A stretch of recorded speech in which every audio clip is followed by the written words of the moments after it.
So, welcome back to Tim's Garden. But it's Tim's Garden with a difference, because as you can probably tell, I'm not actually in my garden. In fact, I'm not actually in my own country. So where am I? Well, I'm in Australia. Western Australia, to be more precise. Perth, to be even more precise. South Fremantle, to be really, really, really precise. And I thought while I was here, because I'm going to be here for quite a while, I'd show you some of the gardens around here. Sarah is a friend of a friend who lives in South Fremantle. Like me, Sarah is an ex-journalist. Unlike me, she was pretty good at what she did. I'm so lucky that she invited me around to her garden, which I think is exceptional. She describes it in a very particular way, which fascinates me.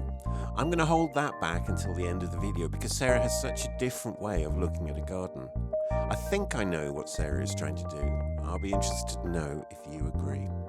So let's have a look.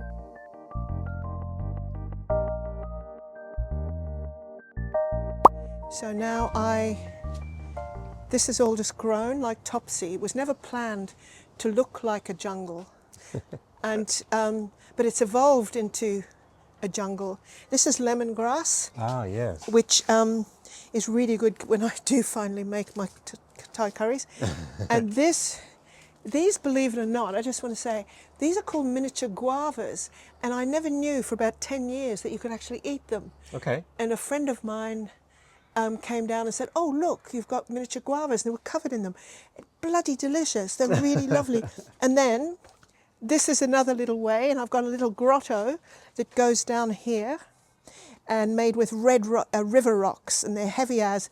And so this just grew like topsy. I just used to steal pieces of stuff from people's gardens and just pop them in and hope they grew. And this is what evolved. This, when I first started living here, this tree was really just like small, quite small.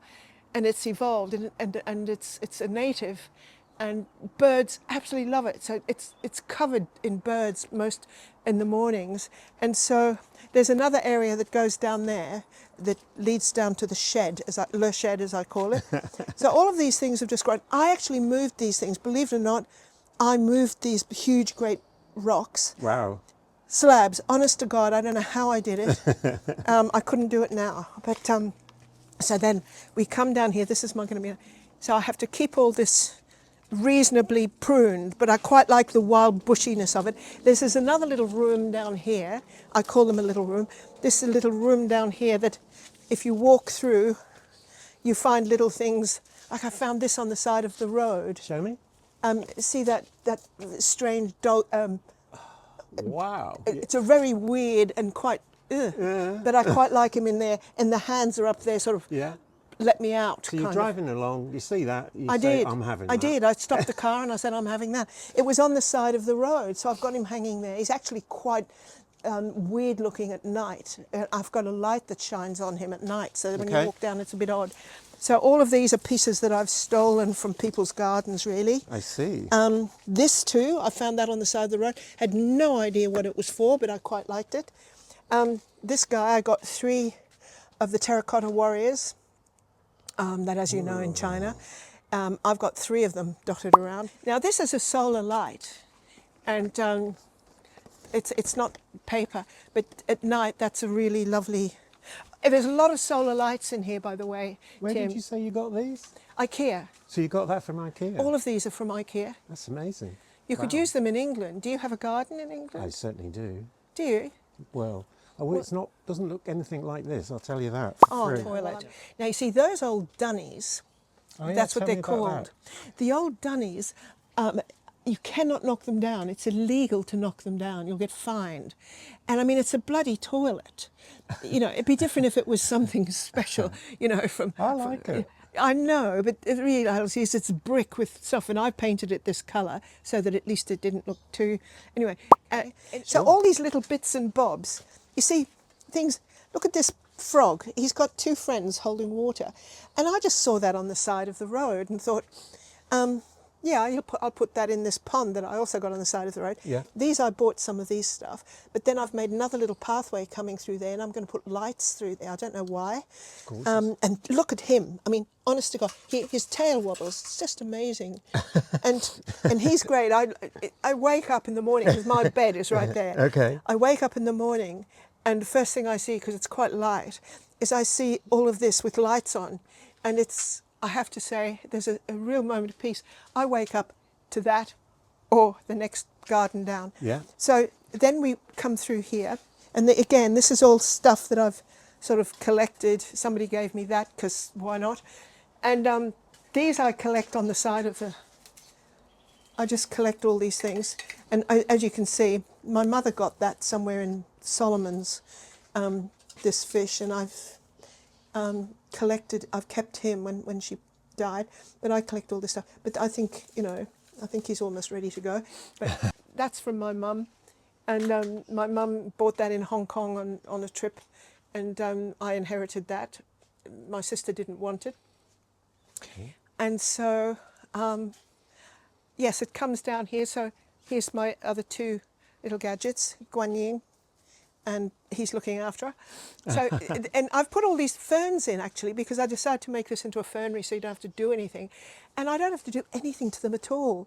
And they just have grown up like Topsy, so it gives me a nice, and of course I've got the old Buddha face down there. It gives me a sense of peace. I don't know why, because I'm not a Buddhist. I know. So now this is my olive tree. Now this has been here probably about 100 years, this olive tree. And it was almost on its way out because of the tree that I just had cut down. Yeah, yeah. But it's coming back. And I used to have Italian people come here and cut down, put sheets down, and used to get hundreds and hundreds and hundreds of olives. Now see those hands there? I'll just show you. Hang on. Oh, yes, yeah, I see. No, I saw these at an art gallery, and they were throwing them out because they'd broken off. Look, oh, there's two of them. See, they'd broken them off, and they were throwing them out because they couldn't. You know, and I just got them, and I put some red nail polish on, and so now they're praying in there. So that's all good. All good.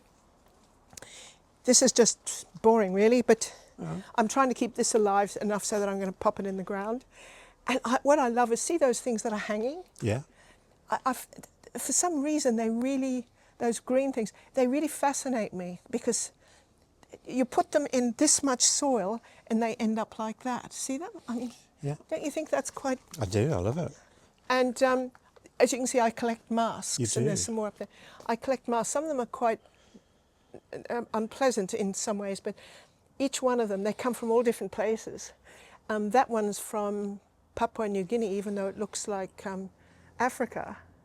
That one was from Hainan, the white one, and the other one I can't remember. So I collect things that actually mean something to me usually.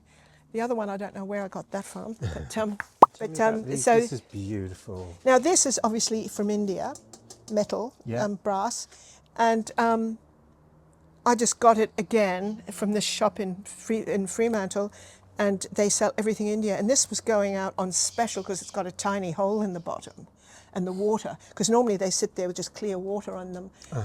In India, they use them for that kind of thing, and so they'll bugger it. I tried to fix the hole, but it didn't work. So now I've just put a big glass thing in there, and that's it. And this, of course, is another Guan Yin. And That one, I think, is it's one of those. particularly beautiful. Oh, I agree with you. That's my favourite. I mean, you just look at this. Oh, it's just beautiful. And I couldn't have afforded to buy them, actually, because and Maria, who is a friend of mine, and she, Croatian lady, and she just gave them to me. And yes. And this is another little thing that my parents used to collect, stuff like this. I just love this guy. And when Mum and Dad finally went, I mean, it doesn't look very...